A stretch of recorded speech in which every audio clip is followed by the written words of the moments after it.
Most businesses don't even bother to create a brand because their focus is actually selling and generating income, right? That is the whole point of business, right? If you're going into business, you want to make money some kind of way. That was the overall gist, right? You want to be compensated for your time, for your product, for your energy, for everything that you've got going on. So when you're focused, when you're first starting out and you're focusing on that, your startup, getting everything into place, a lot of business owners actually tend to um, neglect their brand when in reality, the brand is what will help them promote their product, their service, and everything that's going on. So you actually need to set up your business around your brand. So if you are a business owner and you're just starting out and you're like, okay, I want to open up a clothing store. Perfect, great.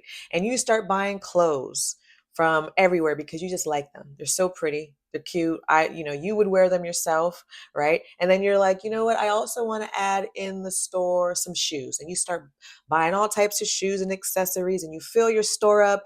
And then you're like, oh, yeah, I got to name the store. And you just name it L'Amour Store, right? Right. And then after you name your store, you have your grand opening and you realize that nobody showed up or people showed up but nobody bought anything and you're trying to figure out why and you start focusing more on the why and why when the reason is you don't have a brand, you don't have a direction, you're just kind of there, right? You're just taking up the space. Brands allow people to understand your story, to understand who you are and what you're about. And if you don't have a brand, you're not communicating anything. You're just there, right? So, and a lot of people think a brand is just a logo. That is not what I'm talking about because you can create a logo and it has nothing to do with your business or your brand, okay? But branding does include a logo. It includes your visuals. It also includes your mission. Why are you even doing what you're doing? What is your purpose, right? It includes your offers. What are you offering to people? What problem do you solve? It also includes your messaging. How are you speaking to your audience, right? It also includes who is your audience. If you don't even know who you're selling to, what your product is, what your offer is, and who it helps, how do you expect to get those people to purchase from you?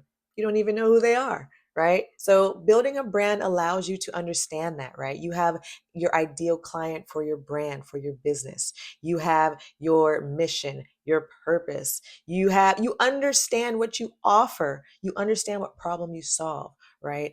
And a lot of business owners don't know that. They don't know what problem they solve.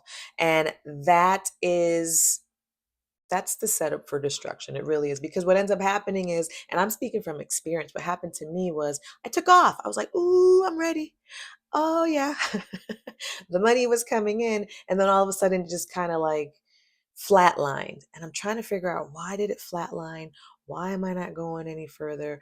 And I started asking myself, okay, well, who am I trying to reach? Who are the people that are actually buying from me? And who is it that what I have actually, who am I trying to attract with my offers?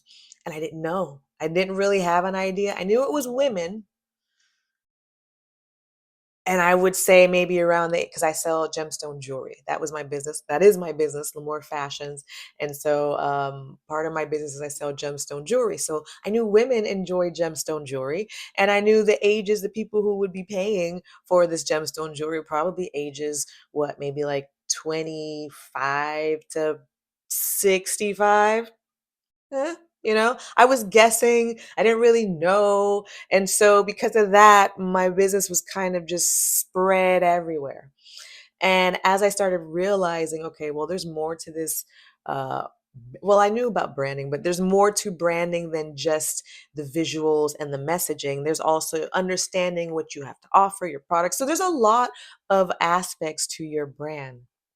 But once you understand what those are, you have an edge in the game, right? You have an advantage over all the other business owners who they might have a business running, right? But they don't have a brand, they don't have an understanding. They don't have the actual understanding of the concept of what they offer, right? So there are three big niches, right? It's health, wealth, and relationships. So your business, every business falls under one of those three categories. And if you don't know what category you fall under, then that also means you don't know uh, what who you don't even know who your ideal customer is. If you don't understand which one of those categories you fall under, um then yeah, you better go figure that out. Like for me, okay, I actually, so there's the three main categories, and then there's also subcategories. If you I would definitely go do a Google search, or if you want, drop it in the comments. Let me know if you want me to do a video that actually dives a little deeper into these categories. I got you, friend. But under these categories, there's subcategories. For me, again, I sell gemstone jewelry, so I'm more in the wealth category, right? It can also fall under the relationships category. Relationships meaning a status, right? How you are seen to other people around you. So when you wear gemstone jewelry, it's like a status symbol. Again, wealth. It could be, there's two ways you can see it, right? Wealth in the sense of you're a gemstone jewelry collector. This is an investment, right? Because you're investing in the gemstones and the pieces, and then you can also, if you wanted to, you can sell them, or they have value to them as you are investing in the pieces. And then also, from the relationship aspect, again, it is a status symbol. When you see women with gemstone jewelry on, it gives them a higher status per se. And so, they're looking in their relationships as far as, okay, what's their status among the people around them? Okay. Just giving you an example as to where maybe does your business fall under. Okay. But understanding again your brand, setting up a brand, creating your brand, that is key. That is the number one thing, the number one advice I would give, okay, to anybody starting out, to anybody who's already in business and just needs a little direction, a little guidance. Thank you so much for joining me today. I truly appreciate you. If you found value in this video, please make sure to subscribe to the channel. I truly appreciate you, my friend. Until next time, you stay bright, stay beautiful, and keep on smiling. Thanks for watching. If you enjoyed this episode, then like and subscribe to support Brand Impact 365 with LaMorvielle. And if you are struggling with your brand impact, then watch the next video.